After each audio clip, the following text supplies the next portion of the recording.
यह लड़की अन्ना है, जो एक इंटीरियर डिजाइनर है। वह बहुत ही व्यवस्थित और परफेक्शनिस्ट है। एक सुबह अन्ना अमेरिका के एक बड़े अपार्टमेंट में जॉब इंटरव्यू के लिए पहुंची। उसने आत्मविश्वास से क्लाइंट के सामने अपनी इंटीरियर डिजाइन की क्षमता को इस तरह प्रस्तुत किया कि वह तुरंत ही उस नौकरी के लिए चुन ली गई। अन्ना की जिंदगी बहुत ही खुशनसीब थी।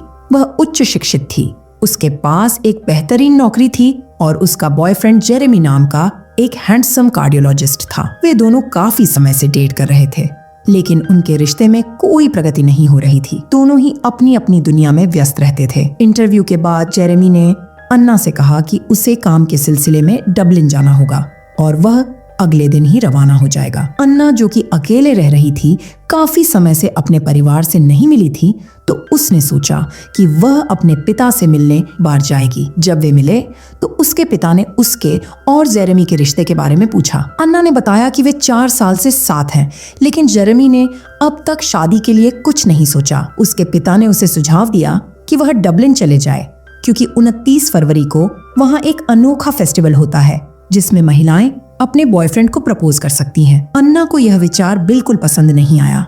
एक औरत होने के नाते वह खुद किसी पुरुष को प्रपोज करने की कल्पना भी नहीं कर सकती थी। उस रात अन्ना और जेरेमी ने साथ में एक रोमांटिक डिनर किया। उस मौके पर जेरेमी ने अन्ना को एक ज्वेलरी का डिब्बा दिया। अन्ना को लगा कि शायद जेरेमी अब उसे प्रपोज करने वाला है, लेकिन जब उसने डिब्बा खोला तो वह निराश हो गई। उसमें अंगूठी नहीं बल्कि एक ईयर रिंग था। हालांकि वह अंदर से दुखी थी, लेकिन उसने अपनी भावनाओं को जेरेमी पर जाहिर नहीं होने दिया। वह उस पल को खराब नहीं करना चाहती थी। घर लौटने के बाद वह सारी रात उसी बारे में सोचती रही। उसे अपने पापा की बात और डबलिन वाले फेस्टिवल की बात याद आई। जिज्ञासावश उसने इंटरनेट पर उस फेस्टिवल के बारे में खोजबीन की। उसने देखा कि कैसे महिलाएं अपने प्रेमी को प्रपोज कर रही हैं।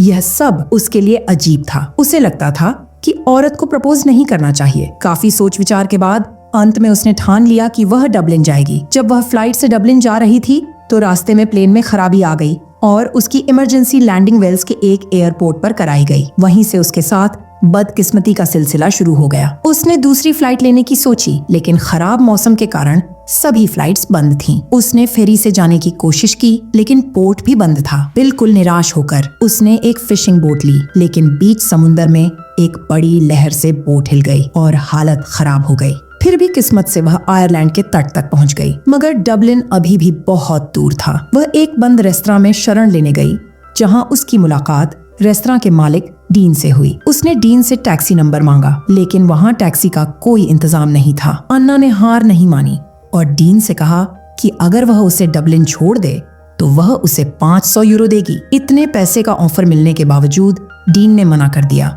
और उसका मजाक उड़ाते हुए कहा कि वो सिर्फ एक बेहुदा त्योहार में हिस्सा लेने जा रही है। अन्ना बहुत थकी हुई थी, इसलिए उसने बहस नहीं की और उस रेस्तरां के छोटे से मोटेल में रात गुजारने का फैसला किया, ताकि अगले दिन वह अपनी यात्रा जारी रख सके। मोटेल के कमरे में भी अन्ना की बदकिस्मती का सिलसिला नहीं रुका। चीजें अपने आप गिरने लगी। सबसे बड़ा हादसा तब हुआ जब वह अपना फोन चार्ज करने लगी। उसका चार्जर शॉर्ट सर्किट कर गया और पूरे इलाके की बिजली चली गई। अगली सुबह अन्ना ने डबलिन में ड्यूटी पर तैनात जेरेमी को कॉल किया, लेकिन उसी वक्त उसकी नजर बाहर डीन पर पड़ी, जो किसी कर्ज वसूली करने वाले से बात कर रहा था। डीन उससे कह रहा था कि उसे अगला हफ्ता तक का वक्त और दे दें।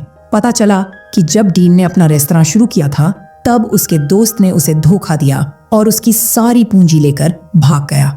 अपने बिजनेस को डूबने से बचाने के लिए डीन को सूदखोर से कर्ज लेना पड़ा। इसके बाद डीन अन्ना के कमरे में गया। जैसे ही उसने दरवाजा खोला, अन्ना कपड़े बदल रही थी। डीन ने आंखें फेरते हुए कहा कि उसने अपना मन बदल लिया है। वह अन्ना को डबलिन ले जाएगा, लेकिन शर्त यह है कि वह अब और कोई मुसीबत नहीं खड़ी करेगी। जब वे कार की तैयारी कर रहे थे, तभी एक आदमी ने अन्ना से कहा कि एक काली बिल्ली उसके रास्ते से गुजरी है और इस इलाके की लोक कथा के अनुसार इसका मतलब होता है 10 साल की बदकिस्मती। अन्ना ने उस बात पर ध्यान नहीं दिया। वह इतनी परेशान और निराश थी कि वह किसी भी हालत में डबलिन पहुंचना चाहती थी। सब कुछ ठीक होने के बाद उन्होंने अपनी यात्रा शुरू की। रास्ते में अन्ना ने डीन को अपनी कहानी सुनाई, कैसे उसका बॉयफ्रेंड जेरेमी 4 साल के रिश्ते के बाद भी उसे प्रपोज नहीं कर पाया और वह खुद उसे प्रपोज करने डबलिन जा रही है। डीन को यह सुनकर हंसी आ गई। अन्ना को गुस्सा आ गया और उसने डीन का खाना उठाकर खिड़की से बाहर फेंक दिया। वे दोनों झगड़ने लगे। डीन ने जब कार में म्यूजिक चलाया तो अन्ना ने झुंझलाकर कैसेट निकालकर बाहर फेंक दी। डीन चिढ़ गया और कार रोककर कैसेट लेने चला गया, लेकिन ताने कसते रहा। फिर रास्ते में गायों का एक झुंड आ गया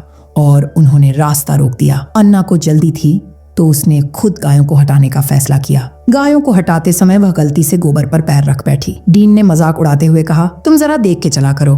थकी हुई अन्ना कार पर झुक गई, लेकिन तभी कार ढलान पर लुढ़कने लगी। जब उसने दरवाजा पकड़ने की कोशिश की तो हैंडल टूट गया। डीन ने कार को रोकने की कोशिश की, लेकिन वह कामयाब नहीं हो पाया। कार झाड़ियों से टकराई और फिर नदी में गिर गई। अब कार पूरी तरह से खराब हो चुकी थी और उन्हें पैदल यात्रा जारी रखनी पड़ी। रास्ते में वे एक दूसरे से बहस करते रहे। अन्ना ने डीन को गायों की मदद न करने का दोष दिया और डीन ने कहा कि अन्ना की वजह से उसे और पैसे चाहिए, ऊपर से कार की मरम्मत का खर्च भी उसी के सिर पड़ेगा। लंबी पैदल यात्रा के बाद एक कार पास से गुजरी। अन्ना ने मदद के लिए इशारा किया। उसे लगा कि कार उसे लिफ्ट देने आई है। अन्ना ने डीन से कहा कि अब उनका सौदा खत्म, लेकिन जैसे ही वह कार में चढ़ने लगी, ड्राइवर ने उसकी सारी चीजों के साथ कार भगा दी। डीन ने ताना मारते हुए कहा, अजनबियों पर इतनी जल्दी भरोसा नहीं करना चाहिए। एक लंबी पैदल यात्रा के बाद अन्ना और डीन एक बार में पहुंचे। वहीं अन्ना की नजर उस आदमी पर पड़ी जिसने उसका सूटकेस चुराया था। वो वहीं बैठा शराब पी रहा था। अन्ना ने गुस्से में जाकर उसे डांटने का फैसला किया, लेकिन उल्टा वही लोग उसे घेर कर खड़े हो गए। वे उससे कहने लगे कि उसे अमेरिका लौट जाना चाहिए और आयरलैंड छोड़ देना चाहिए। डीन, जो ये सब देख रहा था, पीछे से आया और उन गुंडों की जमकर धुनाई कर दी। इसके बाद वे दोनों फिर से अपनी यात्रा पर निकले और एक रेलवे स्टेशन पहुंचे। स्टेशन मास्टर ने बताया कि डबलिन जाने वाली अगली ट्रेन 2 घंटे बाद आएगी। फालतू समय बिताने के लिए उन्होंने स्टेशन के सामने पहाड़ी पर बने एक पुराने किले को देखने का फैसला किया। रास्ते में चलते हुए डीन ने अन्ना से एक सवाल पूछा, अगर तुम्हें किसी जलते हुए घर में 60 सेकंड मिले और कुछ बचाना हो तो तुम सबसे पहले क्या बचाओगी? अन्ना जवाब नहीं दे सकी। उसने डीन से उल्टा सवाल किया, और तुम क्या बचाओगे? डीन मुस्कुराया और बोला, जिसे मैं सबसे ज्यादा प्यार करता हूँ, मैं उसे बचाऊंगा। जब वे किले की चोटी पर पहुंचे, डीन ने अन्ना को उस किले के पीछे छिपी एक प्रेम कहानी सुनाई। अन्ना उस कहानी को सुनकर बहुत भावुक हो गई।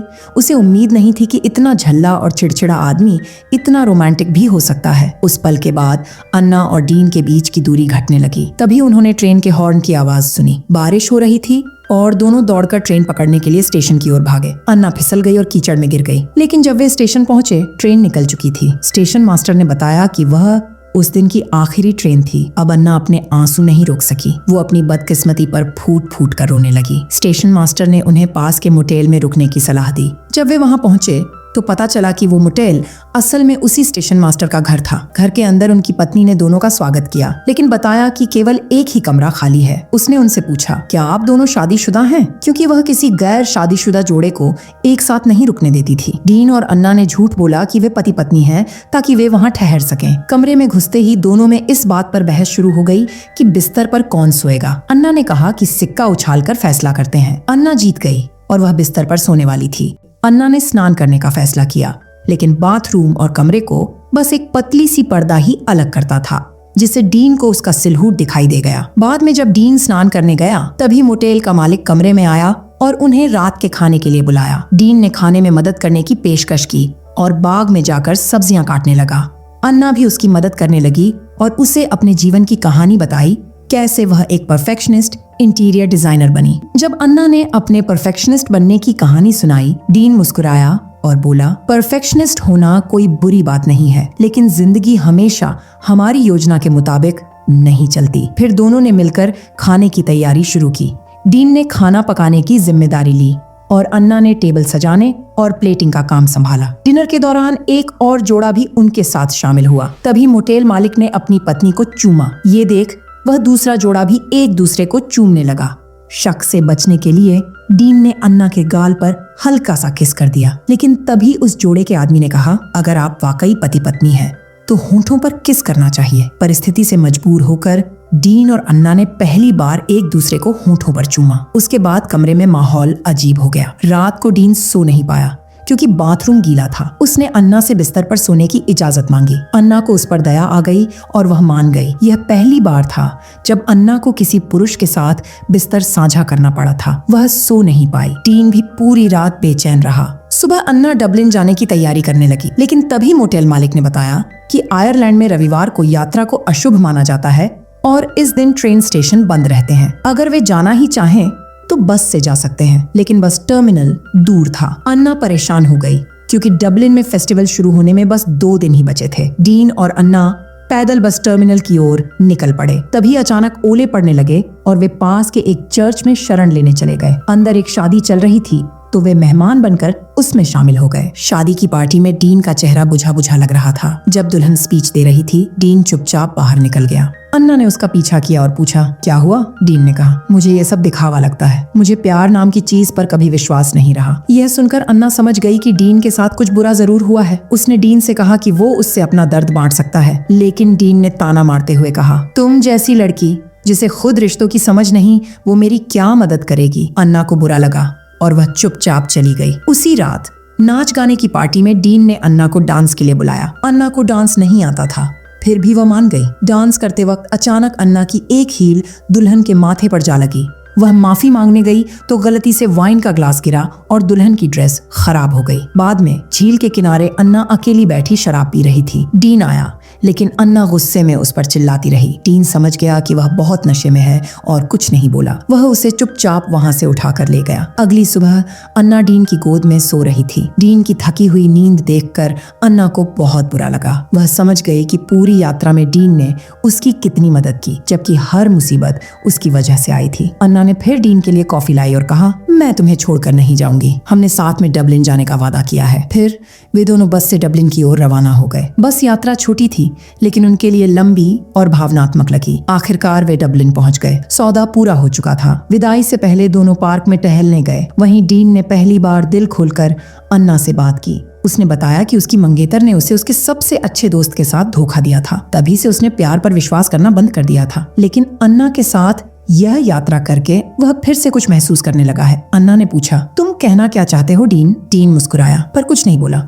जब डीन और अन्ना उस होटल पहुंचे जहां जेरेमी रुका हुआ था, तो अन्ना ने सौदे के पैसे देने के लिए कुछ कैश निकाला, लेकिन डीन ने पैसे लेने से मना कर दिया। उसने सिर्फ वही सिक्का मांगा जो उन्होंने पहले इस्तेमाल किया था, यह तय करने के लिए कि मोटल में कौन बिस्तर पर सोएगा। वो सिक्का वो एक याद के तौर पर रखना चाहता था। जब दोनों अलविदा कहने ही वाले थे, तभी अचानक जेरेमी वहां आ गया और सबके सामने अन्ना को प्रपोज कर दिया।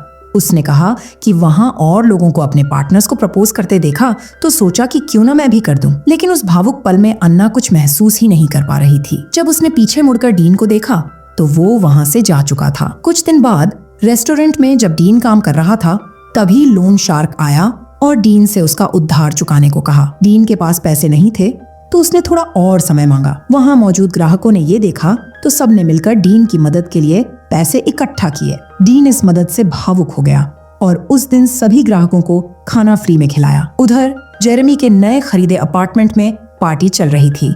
वहीं जेरेमी ने कबूल किया कि उसने अन्ना को प्रपोज सिर्फ इसलिए किया था ताकि उसे अपार्टमेंट खरीदने की इजाजत मिल सके, क्योंकि मालिक बिना शादीशुदा कपल को फ्लैट नहीं देता था। ये सुनकर अन्ना चौंक गई और कुछ कह ही नहीं पाई। वो सोचती रही और तभी उसकी नजर किचन में लगी फायर अलार्म पर पड़ी। उसे डीन की वो बात याद आ गई जो उसने किले में कही थी। उसने अलार्म दबा दिया और सब लोग भागने लगे। उसी पल अन्ना को एहसास हुआ कि जेरेमी के साथ उसका रिश्ता क्यों नहीं चला। अलार्म बजने के बाद मिले 60 सेकंड में जेरेमी ने उसे नहीं बल्कि अपनी चीजों को बचाना ज्यादा जरूरी समझा। कुछ दिन बाद डीन अपने रेस्टोरेंट में खाना बना रहा था। तभी एक वेटर ने बताया कि एक विजिटर ने खाने की शिकायत की है। चिकन बहुत ड्राई था। डीन को गुस्सा आया और वो सामने गया। सामने अन्ना खड़ी थी।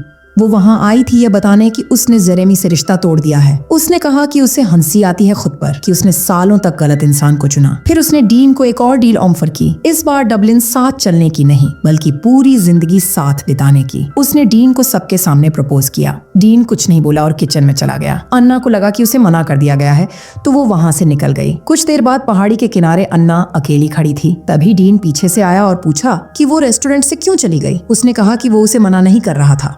वो तो बस किचन से वो अंगूठी लाने गया था जो उसकी माँ ने उसे दी थी और कहा था कि उसे उस लड़की को देना जो उसे सच्चे दिल से प्यार करे। डीन ने घुटनों पर बैठकर अन्ना को प्रपोज किया और कहा, अब मुझे वो लड़की मिल गई है। दोस्तों, आपका ये प्यारी सी कहानी और मेरी ये कोशिश कैसी लगी कमेंट में जरूर बताएं और वीडियो को लाइक कर चैनल को सब्सक्राइब करें। धन्यवाद।